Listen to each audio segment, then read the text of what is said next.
सुबह के बज रहे हैं 6 और आज हमें भी शासन से दुकान खोलने की अनुमति मिल गई क्योंकि हमारा जो क्षेत्र है वो फिलहाल कोरोना मुक्त है और पूरे जशपुर जिला आसपास के कुछ जिलों तक बिल्कुल हमें ग्रीन जोन मिला है। इस वजह से दुकान 6 बजे से 11 बजे तक खोलने की अनुमति मिली है। लेकिन जैसे ही मैं और बाकी लोगों को ये अनुमति मिली, देखिए मौसम नाराज हो गया।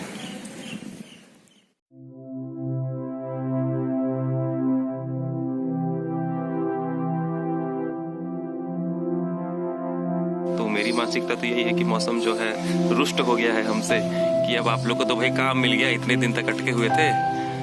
एक काले घने बादल पूरे आसमान को ढक चुके हैं, हवाएं तेज तेज चलने लगी हैं। बहुत ही भयंकर नज़ारा दिख रहा है भाई, ऐसा लग रहा है प्रलय आने वाला है टाइप से महसूस हो रहा है।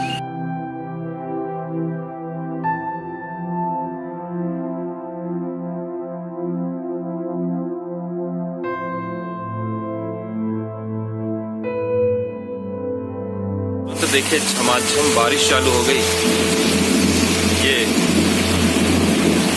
बादल गरज रहे हैं, पानी बरस रहे हैं। तुरंत ही हमने शटर उठाया और दुकान की साफ सफाई में लग गए हैं और लाइट भी गोल हो गया। ये इन्वर्टर का बस इन्वर्टर के माध्यम से चल रहा है और मौसम भी खोल दिया है। हाँ ये देखना तो दिव्या दिखा दे सामान। और ये देखिए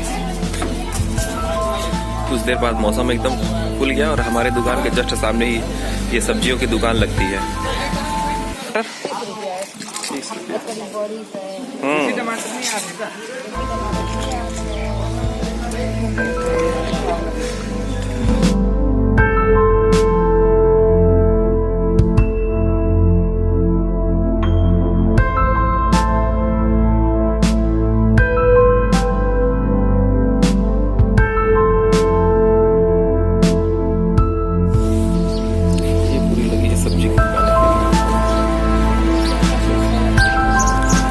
हमारे पिनटवा घूम रहे हैं, देखिए ये देखिए पिनटवा, पिछले ब्लॉग में भाटा वाले। क्या ले रहे हैं पिनटवा जी? खीरा किसे किलो? 20 रुपया, 20 रुपया किलो खीरा। और तरबूज पचन खोलने के बाद बहुत मस्त मस्त लग रहा है।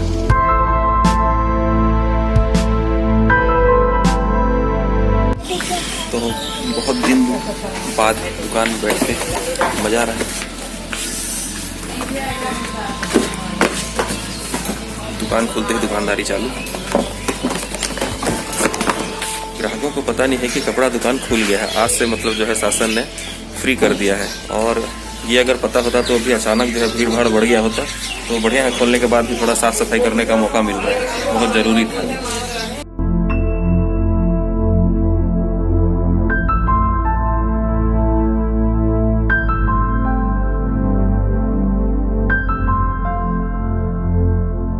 बताइए, कल अभी मत कर। पिंटू और गोलू कल दोनों जन कहाँ गए थे तुम लोग? कल हम लोग गए थे अम्बा कछार।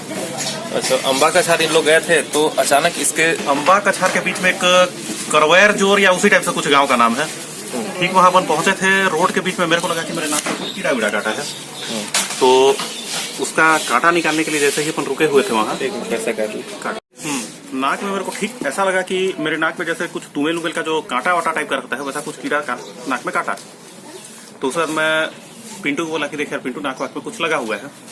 तो ठीक है आदमी नाक का उस कीड़े का कांटा को निकाला जैसे ही अचानक इधर से हाथी के ठीक हम लोग से ज्यादा से ज्यादा मेरे को लगता है 3 या 4 मीटर, ज्यादा से ज्यादा 3-4 मीटर की दूरी में ठीक हाथी के चिंघाड़ने का आवाज है।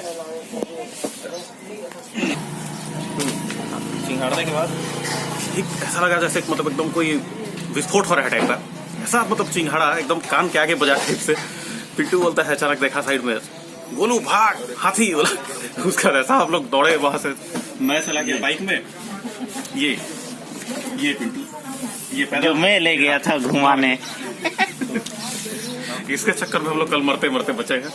तो मैं सीधा बाइक, यहाँ से करीबन कितना किलोमीटर होगा जो जगह है वो? लगभग 20 यहाँ से लगभग 20 किलोमीटर दूर शाहसपुर करके एक जगह है। शाहसपुर रोड, कोतबा से शाहसपुर का एक रास्ता है और वहाँ थोड़ा जंगल टाइप से जगह है। तो पेटवा का कुछ वसूली वगैरह का कुछ काम था तो वहाँ इन लोग गए थे और कीड़ा काटने की वजह से वहाँ जैसे रुका और अचानक एक हाथी इनके ऊपर जो है दमदमा के दौड़ा एकदम आक्रामक तेवर से। तो ये बाइक में चला गया और ये जंगल की तरफ पैदल भाग गया। तो बाद में ये लोग एक दूसरे से फोन में कांटेक्ट करके फिर जो है स्थिति सामान्य होने के बाद मतलब बजरंगबली की दया थी, वो हाथी मेरे को कुदाया भी था। करीबन 100-200 मीटर तकरीबन पीछा किया है वो मेरा, लेकिन बाइक में फुल स्पीड में निकल गया। और मेरे को चिंता था पिंटू का, कहीं इसको उसके कहीं चपेट वपेट में मत आ गया होगा। मेरे को चिंता था गोलू का। तो हमारा ये जो क्षेत्र है बिल्कुल एकदम आसपास के कई ऐसे गांव हैं जहाँ हाथियों का बहुत ज्यादा संख्या है। ये लोग क्या है कई बार ग्रुप से बिछड़ जाते हैं तो ज्यादा आक्रामक हो जाते हैं। तो वैसे अचानक इन लोग कल चले गए और उस गांव वालों को भी पता नहीं था कि वहाँ पे जो है अभी हाथी लोग आ गए हैं करके। तो 1 महीना पहले था, 1 महीना पहले था, लेकिन वर्तमान की कोई जानकारी नहीं थी कि वहाँ हाथी लोग आ रखे हैं। तो कल भगवान की कृपा थी जो ये लोग सही सलामत घर पहुँच गए। यही मेरे को चिंता सबसे ज्यादा हो रहा था रात को करीबन 5-6 बजे सुनने के बाद। तो अभी ये लोग सही सलामत पहुंच गए हैं, तो हमारी कृपा है।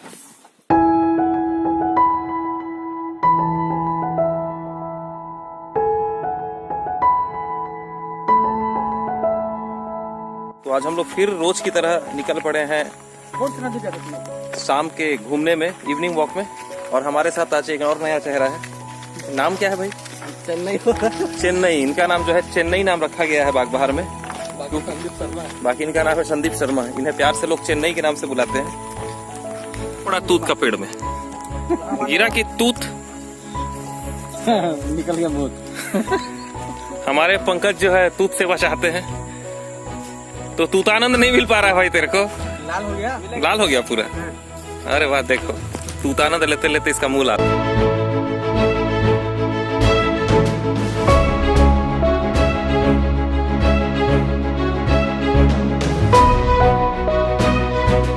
भाई बताया जहां हम लोग मैनी नदी गए थे, अभी जो पिछले ब्लॉग में आप लोगों ने देखा, जहां मैनी नदी वहीं आसपास तेंदू का पेड़ है, लेकिन हमें बिना जानकारी के कारण जो है उसका आनंद नहीं ले पाए। तो अगली बार जब भी मैनी नदी जाएंगे तेंदू के फल का जो है जरूर लुत्फ उठाएंगे। तो इस बार हम लोग चूक गए, लेकिन अगली बार नहीं चूकेंगे। लॉकडाउन में एक चीज का तो बेनिफिट हो गया, जो हम लोग कभी शाम को पैदल निकल नहीं पाते थे, उन लोग अब जो है मजबूरी में निकलना पड़ रहा है, जो कि हमारे शरीर के लिए बहुत अच्छा है। क्यों बंटी? ये तो और ज्यादा नहीं निकल पाता था। सबसे व्यस्त आदमी बागबहार का धन्ना सेठ है ये। तो क्या है, पहले सारे यहाँ पे व्यापारी हैं, कोई कुछ चीज का व्यापारी है, कोई किसी चीज का कारीगर है। तो क्या है कि हम लोग पहले चाह के भी शाम को नहीं निकल पाते थे, क्योंकि दुकान ओपन रहता था। और अब क्या है कि 7 से 12 जो कर दिया है, तो शाम को अच्छा खासा समय मिल जा रहा है हम लोग को। और एक चीज है जितू मैं बोलना चाहूंगा बीच में कि हम लोग चलो हम लोग का भाई शासन कुछ छूट दे दिया तो हम लोग को राहत है। लेकिन बेचारे हम लोग के साथ जो तीनों हैं, तीनों को दिखा। ये तीनों हेयर स्टाइलिस्ट है बागबहार के। तीनों के तीनों हेयर स्टाइलिस्ट है बागबहार के। ये और ये लोग का उस्तरा और कैंची के ऊपर शासन ने रोक लगा दिया। हो गया मेरा मुआवजा मिलना चाहिए। मत दो। तीनों एक नंबर के हेयर स्टाइलिस्ट हैं बागबहार के, नामी है। बाहर से कटाने आते हैं, पूरे फेशियल करते हैं लोग। लेकिन उस्तरा और कैंची पूरा बंद है लोग का। सभी का सुपड़ा साफ यही तीनों जन करते हैं। जो भी बढ़ा के आते हैं उनके सबका जो है छटाई इन तीनों के द्वारा किया जाता है। एक फकीर ऐसा जो दाम भी लेता और माल भी लेता, उस तरफ तर्ज पे जो है लोग चल रहे थे। बाकी अभी तो जिंदगी बर्बाद हो गया। भले हम लोग भले खुशी मना रहे, लेकिन मन ही मन लोग दुखी है यार। दुखी है। बाकी भगवान करे सब कुछ कोरोना वगैरह ठीक ठाक हो जाए और समय से इनको भी, नहीं तो प्रलय आ जाए। ऐसा नहीं, और इनको भी सबका बाल उड़ाने का मौका दे भगवान जो है। तो यही दुआ है हमारी। क्यों है? तो स्वाहा हो जाए सब। स्वाहा हो जाए। हट बे। इसका जानकारी दे मुझे। क्या चीज का? ऊपर से तारा क्यों गिरता है? जो ऊपर भी से जितेन के सब्सक्राइबर हैं वो हमें इस बात का भाई आंसर दें, पंकज ठाकुर के बात का, कि जो ओला गिरता है कारा हमारे तरफ ओला को कारा बोला जाता है। तो बादल से गिरता है या बादल के ऊपर से गिरता है? इनका ये सवाल है। इनका जवाब दे आप, जो भी हैं। तो जरूर जवाब दें कि ये जो ऊपर से जो ओलावृष्टि होती है वो कहाँ पे उसका गोदाम कहाँ पे रहता है, और वो किस प्रकार से फूट के जो है टुकड़ों टुकड़ों में जो है विभाजित होकर हमारे जमीन में। वहाँ तक। अच्छा, तू भी जाएगा कारा में टकराने? तो इसे उस कारा में जाके जो है आनंद लेने का, स्नान करना है, स्नान करने का, हिम स्नान करने का काफी शौक है हमारे पंकज ठाकुर जी को।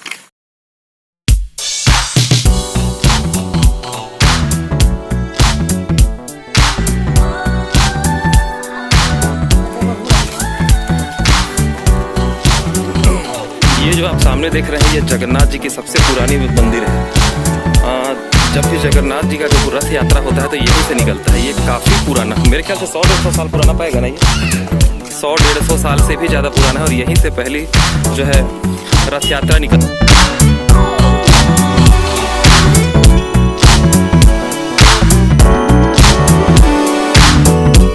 और एक चीज़, इसकी जो ये जो दीवारें देख रहे हैं, ऊपर का ये जो हिस्सा दिख रहा है, इसकी जोड़ाई गुड़ से हुई है। गुड़ और कुछ मटेरियल मिला के जो है उसका जोड़ाई करते हैं तो उससे जो है बना हुआ है।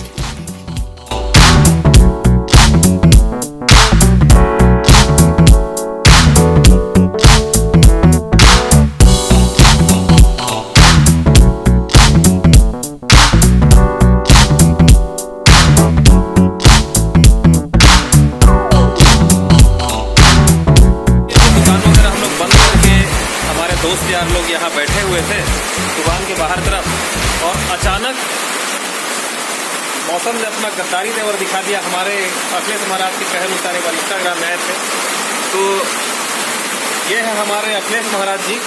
तो मौसम के विषय में महाराज आप क्या कहना चाहेंगे? क्या है, मौसम काफी सुहाना है और पानी गिर रहा है, ये अच्छी बात है। बिल्कुल बिल्कुल। कहीं ना कहीं ये इन्वायरमेंट को भी ठंडा कर रहा है। और लॉकडाउन के ऐसे मौसम में ऐसे पानी का गिरना, ओला का गिरना कहीं ना कहीं सुखद महसूस हो रहा है। हमारे और भाई लोग भी बैठे हैं जो मौसम का मजा ले रहे हैं। तो ये देखिए पानी के साथ साथ ओलावृष्टि भी होने लगी है। हालांकि कैमरे में ओला दिख नहीं रहा है। तो महाराज के साथ और अगले एपिसोड में हम जो है और चर्चाएं करेंगे, अच्छी अच्छी चर्चाएं करेंगे। तो आज के लिए बस इतना ही। जय बजरंग बली।